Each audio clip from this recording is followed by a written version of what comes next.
বলছে পৃথিবীতে অপমানিত, ঘৃণিত, লাঞ্ছিত ও ভাই বাবজি অন্য কারোর জন্য নয়, আমরা মুসলমান আল্লাহকে এত কষ্ট দিয়েছি, আমরা আল্লাহর বান্দা বান্দি হয়ে আল্লাহকে এত কষ্ট দিয়েছি, ওই হাত বেঁধে আল্লাহকে রাত দিন ঠকাচ্ছি, ওই জন্য আল্লাহর কাছে হাত তোলার পরে আমার আল্লাহ আমাদের ডাকে আর সাড়া দেয় না। ঠিক না বেঠিক?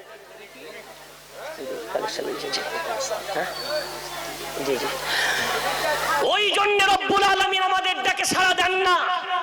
আমরা বলছি আমাদের দোয়া কবুল হয় না, না, আমাদের দোয়া কবুল হওয়ার জন্য আমার আল্লাহ তো অপেক্ষায় থাকেন, কিন্তু এত ঠকিয়েছি আল্লাহকে, এত কষ্ট দিয়েছি আল্লাহকে, যার জন্য আল্লাহ আমাদের ডাকে আর সাড়া দেন না। মসজিদগুলোর করুণ অবস্থা, বাবরি মসজিদ চলে গেল, জ্ঞানব্যাপী যাওয়ার জন্য প্রস্তুতি চলছে। আপনার মালদায় আদিনা মসজিদ আদিনাথ হয়ে গেছে, শুনছেন না? রিসেন্ট আদিনা মসজিদ আদিনাথ হয়ে গেছে। আরো কত মসজিদ তৈরি আছে এমন করে নষ্ট করার। আপনি কি ভাবছেন আমার আল্লাহর কষ্ট হচ্ছে না? দুঃখের বিষয়, আমরা যখন আল্লাহকে ঠকানো শুরু করেছি তো আল্লাহর মার আসা শুরু হয়েছে। কি আসা শুরু হয়েছে? তা মার খুব শীঘ্রই এমন মার পড়বে যে মারটা আসামে পড়েছিল, যে মারটা গুজরাটে পড়েছিল, যে মারটা বোম্বাইতে পড়েছিল, ওই মার পড়ার জন্য বাঙালি জাতি অপেক্ষা করো। সময় এসে গেছে।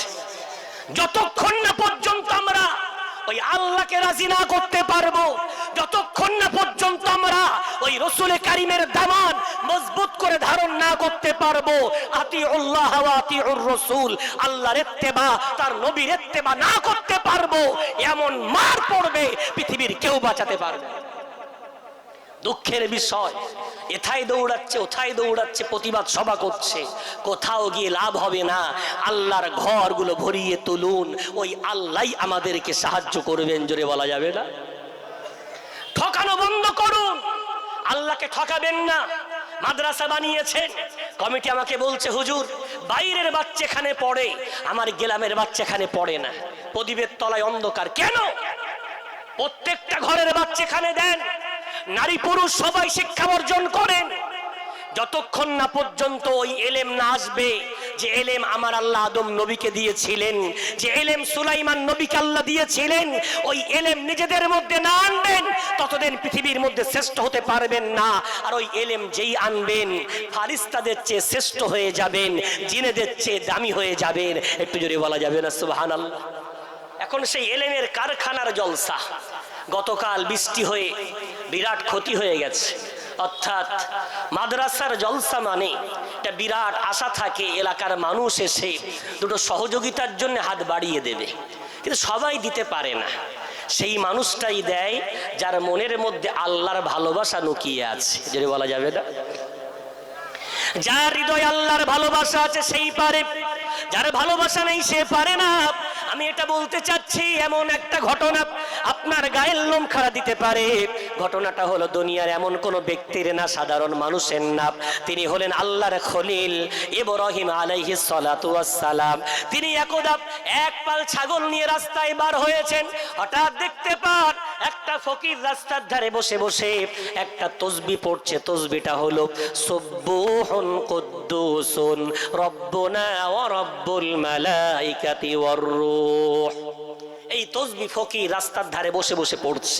তো ইব্রাহিম নবী আল্লাহকে খুব ভালোবাসে, ফকিরকে বলছে, ফকির বাবা তুমি কি তাসবিহ পড়ছিলে আর একবার পড়ো তো। তো ফকির বলছে আমি ফিরি ফিরি পড়বো না, আমাকে তুমি কি দেবে? ইব্রাহিম নবী হেসে বলছেন, এই আমার ছাগলের পাল দেখতে পাচ্ছ, আমি অর্ধেকটা আধা ছাগলের পাল ওই তাসবিহটা আমাকে শোনালে তোমাকে অর্ধেক ছাগলের পাল দিয়ে দেবো। জোরে বলা যাবে না? ওই ফকিরটা আবার তাসবিহ শুনিয়ে দিল, সুবহুন কুদ্দুসুন রব্বুনা ওয়া রব্বুল মালাইকাতি ওয়ার রূহ। ইব্রাহিম নবীর আবেগ আরো বেড়ে গেল। ফকিরটাকে বললেন, ফকির বাবা আর একবার তাসবিহটা শোনাও না। ফকির তখন বলছো, ইব্রাহিম আমি তোমাকে তাসবিহ শোনাতে পারি, আমাকে কি দেবে? বলে অবশিষ্ট যে ছাগলগুলো আছে ওগুলো তোমাকে দিয়ে দেব। ওই সময় ফকিরটা আবার বলল, সুবহুন কুদ্দুসুন রব্বুনা ওয়া রব্বুল মালাইকাতি ওয়ার রূহ। ইব্রাহিম নবী বলছো, রে ফকির বাবা আরো একবার তাসবিহটা পড়ো না। ফকির তখন বলছো, ইব্রাহিম সব ছাগল তো দিয়ে দিলে, এখন তো দোয়ার মতো কিছু নাই, আমি আর বলবো না। কেন? তুমি দেওয়ার মতো যখন তোমার কাছে কিছু নাই, আমি ফ্রিতেই তাসবিহ তোমাকে শোনাবো না। কি দেবে বলো? ইব্রাহিম নবী তখন চিন্তা করছে, তাই তো আমার কাছে কিছু নাই। তখন ফকিরকে বলছে, ফকির বাবা কিছু তো নাই, তবে হ্যাঁ ওই ছাগলগুলো চড়ানোর জন্য একটা রাখাল তো দরকার। আমি ইব্রাহিম আমার জীবনটাকে দিয়ে ওই ছাগলের রাখাল বেনে যাবো। জোরে বলা যাবে না? জোরে বলা যাবে না একটু সুবহানাল্লাহ? ফকির তখন বলছো, ইব্রাহিম আমি দুনিয়ার কোনো ফকির নই, আমাকে দেখে ফকির মনে হতে পারে। আমার আল্লাহ আমাকে পাঠালেন আর বললেন, যাও যাও আমার ইব্রাহিমের একটি ইমানের পরীক্ষা নিয়ে এসো। আমাকে কত ভালোবাসে, আমার নামের কত মহাব্বত সে করে, একটু দেখে এসো। ও ইব্রাহিম তুমি পরীক্ষায় পাশ করেছো, আমার আল্লাহকে তুমি এত ভালোবাসো, সম্পদ দিয়ে দিলে, জীবন দিয়ে দিলে, তবে আল্লাহর নাম তোমার কাছে এত ভালো, একটু জোরে বলা যাবে না সুবহানাল্লাহ? আজকে মহাব্বতপুরের মানুষ যে জনস্রোত, আজকে আমার সামনে নারী পুরুষ বসে আছেন, আমি একটু সে ইব্রাহিম আলাইহিস সালাতু ওয়াস সালামের আল্লাহর প্রতি যে ভালোবাসা ছিল, আজ আপনার এই জামিয়া রহমানিয়া মাদ্রাসার প্রতি কার কত ভালোবাসা এটা প্রমাণ করে দেখাতে হবে। আজ ইব্রাহিম নবী নেই, আল্লাহ পাক রব্বুল আলামিনের নাম নেওয়ার মানুষ নেই এমনটা নয়। এই যে হাজার হাজার মানুষ আপনারা সেই আল্লাহর প্রেমিক এখানে এসেছেন, একটু আসেন। ওই আল্লাহর ভালোবাসায় যেখানে কোরআন তেলাওয়াত করানো হয়, হিফজখানা চলে, বাচ্চাদেরকে দ্বীনের জ্ঞান প্রদান করা হয়, সেই আল্লাহর ভালোবাসায় কে আছেন? আজকের এই মাহফিল থেকে 10,000 টাকা এই মাহফিলের জন্য, জামিয়া রহমানিয়ার জন্য 10,000 টাকা দেবেন। আল্লাহর কোন বান্দা আছেন একটু হাত তুলে বলেন? 10,000। আমি মুসাফির, এখনই হাদিস শোনালাম, 3 ধরনের মানুষের দোয়া আল্লাহ কবুল করে নেন, তার মধ্যে একটা হলো মুসাফিরের দোয়া। আমি গুনাহগার হতে পারি, তবে মাসটা চলছে মাহে শাবান। যেনারা যাদেরকে চাঁদা ভাঙন করা হয়েছে, আপনারাদের স্টেজের পিছা দিকে বাক্সর কাছে আপনারা চাঁদাগুলো দিয়ে দেন। স্টেজের ডান দিকে অফিস করা আছে, সেখানে লোক আছে, আপনারা চাঁদাগুলো দিয়ে দেন। মাদ্রাসায় কেউ চাঁদা দিতে যাবেন না, এখানে অফিসে চাঁদা দিবেন, স্টেজের ডান দিকে। এই মজলিসে যারা বসে আছেন, সেই কোরআনের ভালোবাসায় 10,000 টাকা মোহাব্বতপুরের কোনো ভাই দেবেন, কোনো নওজোয়ান বন্ধু দেবেন, কোনো ব্যবসায়ী, কোনো চাকরিজীবী, কোনো দুনিয়ার বিভিন্ন কাজকর্মে জড়িত ভাই একটু হাত তুলে বলেন না কে আছেন? আমি একটু তার জন্য প্রাণ ভরে দোয়া করি। 10,000 টাকা আল্লাহর কোনো বান্দা নাই, এই মাহফিল থেকে একটু হাত তুলে আপনার সাধ্য মতো টুকটুক করে দেবেন, সময় মতো দেবেন, কালকেই দিতে হবে না, যখন সুবিধা তখন দেবেন। আজকে একটু নিয়ত করে নেন। খাতা কলম এনেছেন না? জি আছেন? মা বোনদের কাছে চাদর পাঠানো হচ্ছে। আর এই মজলিসে যারা বসে আছেন একটু বলেন কে আছেন 10,000 দেবেন, 5,000 দেবেন, 2,000 দেবেন, 1,000 দেবেন। অনেক ভাই আমার তিলে তিলে তাল হয়ে যাবে, বিন্দুতে সিন্ধু হবে ইনশাআল্লাহ। আজ জামিয়া রহমানিয়া হয়তো গড়েছেন, একদিন দেখবেন এই প্রতিষ্ঠান ফুলে ফলে অনেক বড় হয়ে যাবে। আজ বেঁচে আছেন, আগামীকাল থাকবেন না, তবে কবরে যাওয়ার পর এই সওয়াবটা কিয়ামত পর্যন্ত পেতে থাকবেন। জোরে বলেন না সুবহানাল্লাহ? এই সওয়াব কোনোদিন বন্ধ হবে না। বাচ্চা এখানে হাফেজ হবে, এখানে আলেম হবে, সারা জীবন যত কোরআন তেলাওয়াত করবে। আপনি যেহেতু একটু সহযোগিতার হাত বাড়িয়ে দিয়েছিলেন, আপনার জন্য, আপনার পরিবারের জন্য আমার আল্লাহ কিয়ামত পর্যন্ত সওয়াবটাকে অব্যাহত রেখে দেবেন। একটু জোরে বলেন না সুবহানাল্লাহ? কে আছেন একটু হাত তুলে বলেন না? 2,000 দেবেন, 5,000 দেবেন, 10,000 দেবেন, 1,000, 500, যার যেমন নিয়ত। মাত্র আধা ঘন্টা আমি আপনাদের কাছে একটু হাত পাতবো। অনেক দূর থেকে আপনাদের মাঝে আসতে হয়েছে। বৃষ্টি বাদলায় পরিবেশটা একেবারে লন্ডভন্ড হয়ে গেছে, তারপরেও মানুষ এসেছেন, আবেগ নিয়ে দৌড়ে এসেছেন। একটু আসেন না, হাত তুলে তুলে আমার সামনের ভাইয়েরা, পিছনের ভাইয়েরা একটু হাত তুলে বলেন না কে আছেন।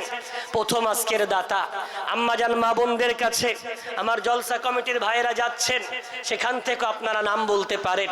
কে আছেন একটু হাত তুলে বলা যাবে। 1000 দেবেন, 2000 দেবেন, 5000 দেবেন। জামিয়া রহমানিয়ার কোরআনের প্রেমিক হয়ে ইব্রাহিম নবীর মতো সব দিতে হবে না, আংশিক দেন, আল্লাহর কাছে পেয়ে যাবে। কে আছেন একটু আসেন।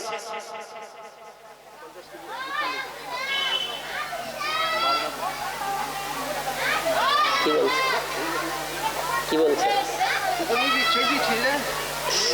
কি দেবেন? আলহামদুলিল্লাহ। কি নাম? বাদল শেখ। আমার এক চাচাজি, মুখ ভরা সুন্নতি দাড়ি, 50 কেজি ভুট্টা দেবে। একটু তাকবীর দেন তো, লিল্লাহি তাকবীর। জোরে হবে না নারে তাকবীর? আল্লাহ কবুল করে নেন চাচাজির দানটাকে, জোরে বলেন আল্লাহুম্মা আমিন। রব্বুল আলামিন বাদল শেখের দানটা কবুল করেন। আল্লাহ হায়াতে কিসমতে বরকত দেন, সংসারে তারাক্কি দেন। মাই মুরব্বির জন্য দানটা সাদকায়ে জারিয়া বানিয়ে দেন। আল্লাহ বান্দা যাচ্ছে কাল থাকবে না, কবরে চলে যাওয়ার পর এই মাদ্রাসার বাচ্চারা কোরআন তেলাওয়াত করবে, ওরা হাদিস পড়বে। আল্লাহ সারা জীবনের ইবাদতের সওয়াবগুলো আল্লাহ দ্বিগুণ করে দিয়ে, বাড়িয়ে দিয়ে বাদল শেখের জন্য, পরিবারের জন্য কিয়ামত পর্যন্ত অব্যাহত রেখে দেবেন। জোরে বলেন একটু আল্লাহুম্মা আমিন। কে আছেন? নাম্বার 2 আছেন হাসিনা এক বোন 500 টাকা, এক ছোট্ট বাবু দিয়ে গেলেন 500 টাকা, এক ভাই 100 টাকা। রব্বুল আলামিন দানগুলো কবুল করে নেন, হায়াতে কিসমতে বরকত দেন, সংসারে তারাক্কি দেন। যে আশায় দান করে আল্লাহ প্রত্যেকের মনের জায়েজ তামান্নাগুলো কবুল করে নেন। এক ভাই আমার 200 টাকা, ওই নামে 50 কেজি ভুট্টা। আব্দুল মাবুদ এক ভাই 200 টাকা, আল্লাহ দান কবুল করেন।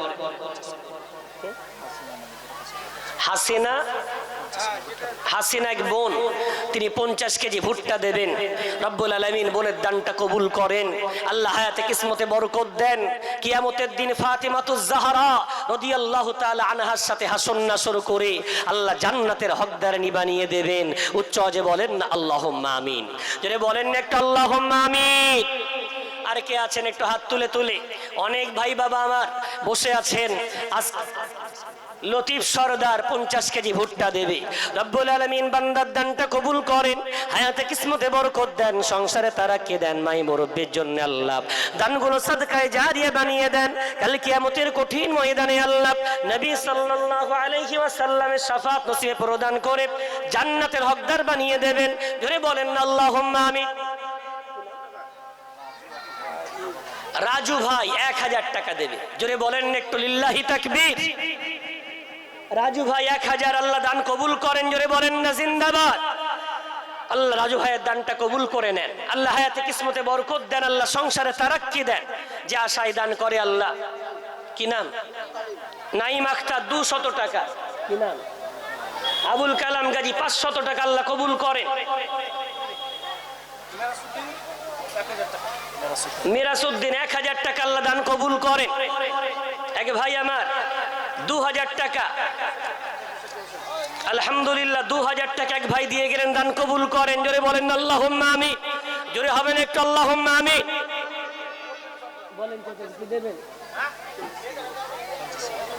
হ্যাঁ ইনশাআল্লাহ, ইনশাআল্লাহ। কি নাম? নুরুল শেখ 50 কেজি ভুট্টা। কি নাম থেকে? জিল্লুর রহমান 500 টাকা, আল্লাহ দানগুলো কবুল করেন। জোরে বলি আল্লাহুম্মা আমিন। রকিব সরদার 50 কেজি ভুট্টা, আল্লাহ কবুল করেন। যদি বলেন একটু আল্লাহুম্মা আমিন। আল্লাহ দাতাদের ব্যবসায় বরকত দেন, চাষবাসে বরকত দেন, আয় উন্নতিতে বরকত দেন। আল্লাহ যারা বেঁচে আছেন আসমানি বালা মুসিবত, দুনিয়ার বালা মুসিবত থেকে হেফাজত প্রদান করে দেন। আল্লাহ কিয়ামতের কঠিন ময়দানে এই দানগুলো বান্দা বান্দির জন্য আল্লাহ নাজাতের জরিয়া বানিয়ে আমার নবীর শাফাত